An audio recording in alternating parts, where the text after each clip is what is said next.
किसी समय की बात है। एक छोटे से गांव में एक लालची बिरयानी वाला था जिसका नाम था मिर्जा। मिर्जा की बिरयानी पूरे गांव में प्रसिद्ध थी, लेकिन उसका लालच कभी खत्म नहीं होता था। वह हमेशा सोचता था कि कैसे और अधिक पैसे कमाए जाए, भले ही उसके लिए किसी और को नुकसान क्यों न उठाना पड़े।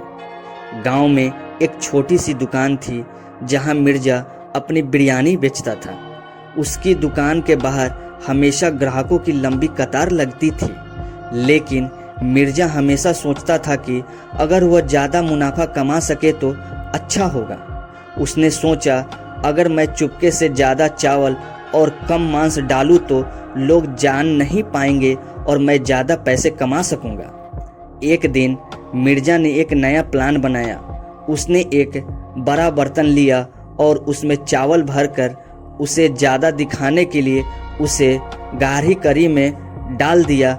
इसके बाद उसने कम मांस डाला ताकि लागत कम रहे। वह सोचने लगा, आज मैं बहुत पैसे कमाऊंगा। जैसे ही मिर्जा ने बिरयानी बेचना शुरू किया, ग्राहक उसकी बिरयानी की खुशबू से खींचते चले आए। लेकिन जैसे जैसे लोग बिरयानी खाने लगे, कुछ ने देखा कि बिरयानी में मांस बहुत कम था। गांव की एक बुद्धिमान महिला जिसका नाम था राधा ने मिर्जा से पूछा, मिर्जा, यह बिरयानी पहले से ज़्यादा स्वादिष्ट लगती थी, लेकिन इसमें मांस कम क्यों है? मिर्जा ने मुस्कुराते हुए कहा, अरे नहीं बहन, यह तो नई रेसिपी है जो मैंने खास आपके लिए बनाई है। राधा को मिर्जा की बात पर शक हुआ। उसने अपने दोस्तों को बुलाया और सबने मिलकर तय किया कि वे मिर्जा की बिरयानी की असलियत का पता लगाएंगे। उन्होंने एक योजना बनाई। वे अगले दिन सभी एक साथ मिर्जा की दुकान पर जाएंगे और उसकी बिरयानी का परीक्षण करेंगे। जब वे अगले दिन मिर्जा की दुकान पर पहुंचे तो उन्होंने बिरयानी का ऑर्डर दिया। जैसे ही उन्होंने बिरयानी खाई, सबको समझ में आ गया कि मिर्जा ने क्या किया है। राधा ने अपने दोस्तों से कहा, हमें इसे सबके सामने लाना होगा। राधा और उसके दोस्त मिर्जा के पास गए और बोले, मिर्जा, हम सब जानते हैं कि तुम अपनी बिरयानी में कम मांस डालते हो, हमें इसे सबके सामने लाना होगा। मिर्जा ने गुस्से में कहा, तुम लोग क्या जानते हो? मैं यहाँ सिर्फ अपने व्यापार के लिए हूँ। लेकिन राधा ने कहा, हम सब एक साथ हैं और हम तुम्हारी बेईमानी को स्वीकार नहीं करेंगे। गांव वालों ने मिलकर मिर्जा के खिलाफ आवाज़ उठाई। उन्होंने तय किया कि वे अब मिर्जा की बिरयानी नहीं खाएंगे। मिर्जा को अपनी गलती का एहसास हुआ, लेकिन तब तक बहुत देर हो चुकी थी। उसकी दुकान के बाहर कोई नहीं आया। कुछ दिन बीत गए और मिर्जा की दुकान सुनसान हो गई। उसने समझा कि लालच और बेईमानी का कोई फायदा नहीं होता। उसे अपनी गलती का एहसास हुआ और उसने सोचा कि अब उसे कुछ बदलाव करना होगा। मिर्जा ने गांव वालों से माफ़ी मांगी और वादा किया कि वह अब अपनी बिरयानी में सच्चाई और ईमानदारी से काम करेगा। उसने अपनी बिरयानी की रेसिपी में सुधार किया और असली सामग्री का इस्तेमाल करने शुरू किया।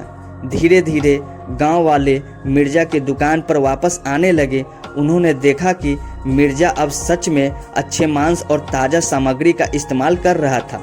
मिर्जा की बिरयानी फिर से प्रसिद्ध होने लगी, लेकिन इस बार मिर्जा ने अपने लालच को त्याग दिया था। गांव के लोग मिर्जा की ईमानदारी की तारीफ करने लगे और उसकी दुकान पर फिर से भीड़ लगने लगी। मिर्जा ने सीखा कि ईमानदारी से कमाए गए पैसे की खुशबू लालच से कमाए गए पैसे की कहीं ज़्यादा मीठी होती है। अब मिर्जा ने न केवल अपनी बिरयानी में सुधार किया, बल्कि उसने गांव में एक छोटा सा सामुदायिक रेस्टोरेंट भी खोला। उसने गांव के बच्चों के लिए मुफ्त खाना देना शुरू किया और स्थानीय किसानों से ताज़ा सब्जियां खरीदने लगा। गांव वाले अब मिर्जा की एक अच्छे इंसान के रूप में जानने लगे थे। एक दिन मिर्जा ने कहा, मैंने सीखा है कि जितना आप दूसरों के लिए करते हैं उतना ही आपको खुशी मिलती है। अब मैं अपनी बिरयानी से केवल पैसे नहीं बल्कि सच्ची दोस्ती और सम्मान भी कमाना चाहता हूँ। समय बीतने के साथ मिर्जा की दुकान ने न केवल अच्छा व्यापार किया बल्कि गांव में एक सकारात्मक माहौल भी बनाया। मिर्जा की बिरयानी अब सबसे अधिक पसंद की जाने वाली बिरयानी बन गई थी और उसने सबको सिखाया कि ईमानदारी सबसे बड़ा धन है। गांव वाले हमेशा मिर्जा की ईमानदारी का मिसाल देते थे और वह एक सच्चे बिरयानी वाले के रूप में जाने लगा। उसकी कहानी ने सबको यह सिखाया कि लालच से दूर रहना और सच्चाई का रास्ता अपनाना हमेशा बेहतर होता है।